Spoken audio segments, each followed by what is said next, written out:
তো বন্ধুরা, আশা করি তোমরা সকালে খুব ভালো আছো আর আমিও খুব ভালো আছি। তো আজকে কথা বলবো ভারত ইংল্যান্ডের যে চতুর্থ টেস্ট চলছে সেই ব্যাপারে। ভিডিওটা স্কিপ না করে পুরোটা দেখো, আশা করি তোমাদের ভালো লাগবে। সেটা ক্রিকেট খেলা হোক, ফুটবল খেলা হোক, টেনিস খেলা হোক বা যাই হোক না কেন, একটা কথা কিন্তু সব সেক্টরেই খাটে, সেটা হচ্ছে form is temporary but class is permanent. এই কথাটা কালকে যে কতটা সত্য সেইটা কিন্তু দেখিয়ে দিয়েছে জো রুট। জো রুট বিগত 3টে টেস্ট ম্যাচ মিলে টোটাল রান ছিল তার 71 কিন্তু চতুর্থ টেস্টের শুরু থেকে ইংলিশ ব্যাটাররা যেভাবে বেকায়দায় পড়েছিল, বিশেষ করে আকাশদীপ যখন বল করছিল, প্রায় 133 রানের মধ্যে তাদের 5 উইকেট পড়ে যায়। কিন্তু অন্যদিক থেকে জো রুট কিন্তু খুব ভালোভাবে দেখে শুনে বুঝিয়ে বুঝে কিন্তু সে শটগুলো খেলছিল। শট সিলেকশন কিন্তু দারুণ ছিল তার, সেই হিসেব কষে কিন্তু সে খেলেছে এবং তার সাথে সাথে সে কিন্তু আস্তে আস্তে তার দলগত ইনিংসটাও কিন্তু বিল্ড আপ করছিল ব্যক্তিগত ইনিংসের সাথে সাথে। তাই জন্য দুর্দান্ত একটা দিন গেছে তার, এবং তার যে প্রচেষ্টা, রানের যে খরাটা চলছিল সেটা কিন্তু কেটে গেছে। এবার আসি আমাদের ইন্ডিয়ান প্লেয়ারদের পারফরমেন্সের বিচারে। যদি আমি প্রথম দিকে আমি যদি এগিয়ে রাখতে চাই, তাহলে আমি অবশ্যই আকাশদীপকে কিন্তু বলবো। নতুন নবাগত টেস্ট যে সে খেলছে, মেডেন টেস্ট, সেই টেস্ট কিন্তু দেখে কিন্তু বোঝা সম্ভব কোনোদিনই কারোর পক্ষে ছিল না। তার যে পারফরমেন্স ছিল, বলের যে সিম পজিশন থেকে শুরু করে ওভারঅল তার টোটাল যে পারফরমেন্স, সেই পারফরমেন্সের বিচারে কিন্তু আকাশদীপ কিন্তু 10-এর মধ্যে প্রায় 9 পাওয়ার যোগ্য। এবং তার সাথে সাথে আমরা অবশ্যই আমাদের রবীন্দ্র জাদেজার কথা বলবো। সে 4 উইকেট পেয়েছে। আমাদের প্রথম ইনিংসের ইংল্যান্ড শেষ করেছে 353 রানে, তার মধ্যে 4 উইকেট পেয়েছে রবীন্দ্র জাদেজা, এবং তার সাথে সাথে আকাশদীপ পেয়েছে 3 উইকেট। তো রবীন্দ্র জাদেজার একটা অন্য ভূমিকা ছিল, বড় ভূমিকা ছিল অল আউট করার ক্ষেত্রে।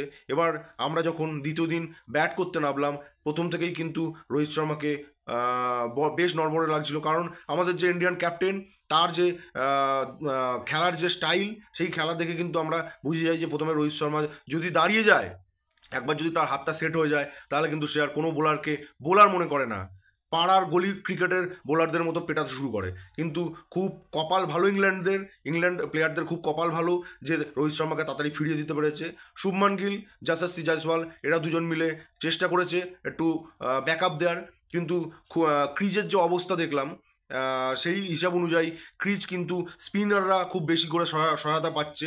তার কারণ একটাই, যে যশস্বী জয়সওয়াল যে আউটটা হলো, সেই আউটটা কিন্তু সচরাচর সেইভাবে বলটা যেভাবে পড়েছে, স্পিনার যে স্পিন বল করছিল, যে বলটা পড়ে কিন্তু যথেষ্ট ডাউন খেয়ে গেছে, এবং যশস্বী জয়সওয়াল কিন্তু অতটা বুঝতে পারেনি। তো যশস্বী জয়সওয়াল যার বলে আউট হলো, প্লেড অন হলো, সেই বলটা কিন্তু যে পজিশনে পড়েছে, যে জায়গাটায় পড়েছে, সেখান থেকে বলটা কিন্তু অনেকটা উঁচুতে ওঠার কথা ছিল। জয়সওয়াল বুঝতে পারেনি, বলটা কিন্তু অনেকটা নিচে নেমে গেছিলো, যার ফলে জয়সওয়াল বলটা খেলার সময় তার ব্যাটের একদম নিচু প্রান্তে লেগে উইকেট কিন্তু ভেঙে যায়, যার ফলে আমরা এখানে ক্রিজের কিছুটা ত্রুটি দেখতে পাচ্ছি। কিন্তু তার সত্ত্বেও ইংল্যান্ড স্পিনাররা কিন্তু যথেষ্ট সাহায্য পেয়েছে দ্বিতীয় দিনে। আর ফোর্থ সেশনে কিন্তু আমাদের ইন্ডিয়ান ব্যাটাররা চেষ্টা করেছে যে যথেষ্ট ধরে ধরে খেলে ইনিংসটাকে বিল্ড আপ করার জন্য, কিন্তু তার সত্ত্বেও কিন্তু আমাদের রান কিন্তু খুব একটা আজকে হয়নি। তো সেই হিসাব অনুযায়ী আমার নাইট ওয়াচম্যান হিসাবে কুলদীপ যাদব নেমেছে, এবং কুলদীপ যাদবের সঙ্গে খেলছে ধ্রুব জুড়েল। এরা দুজনেই অপরাজিত রয়েছে, এবং আশা করি আগামী দিন লাঞ্চের পর পর্যন্ত এরা খেলা চালিয়ে যাবে। এবং এটাই দেখার, ইন্ডিয়া যদি লিড দিতে পারে খুবই ভালো, কারণ অলরেডি 7 উইকেট পড়ে গেছে।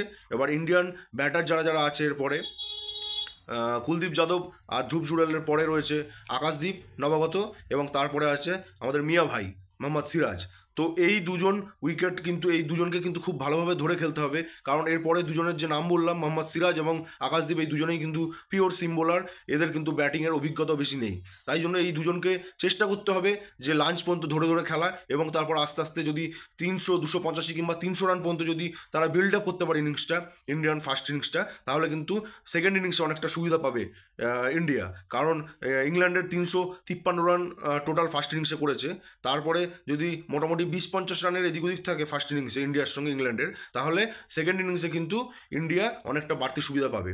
তো সেই হিসাব অনুযায়ী এখনও খেলা 3 দিন বাকি আছে। মন থেকে কামনা করব যে এই ম্যাচটা যেন ভারত জেতে, এবং প্রত্যেকটা ইন্ডিয়ার সমর্থক আমাদের দেশের প্লেয়ারদের সঙ্গে রয়েছে, এবং তাদের সমর্থন সবসময় থাকবে। সকলে ভালো থাকবেন, সুস্থ থাকবেন।